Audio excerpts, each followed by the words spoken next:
Hey, have you heard of the work breakdown structure in project management? Yes, it's a tool used to break down a project into smaller, more manageable components. It helps with planning, tracking progress, and assigning responsibilities.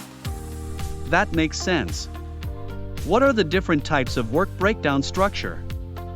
There are three types: deliverable-based, phase-based, and a combination of both.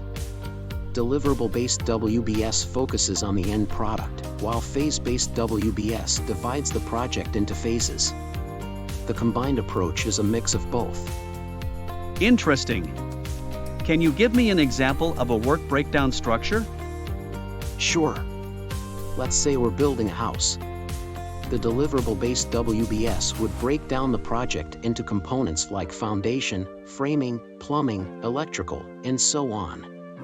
The phase-based WBS would divide the project into phases like design, construction, and finishing. Got it. Why is work breakdown structure important in project management? It helps with project planning, scheduling, and budgeting. It also ensures that everyone is on the same page and has a clear understanding of their responsibilities. What are the 4 levels of work breakdown structure? The first level is the project level, followed by the second level, which is the deliverable level. The third level is the sub-deliverable level, and the fourth level is the work package level.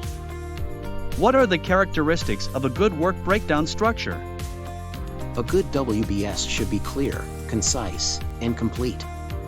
It should also be easy to understand and flexible enough to accommodate changes in the project scope or timeline. Thanks for sharing your knowledge and best practices.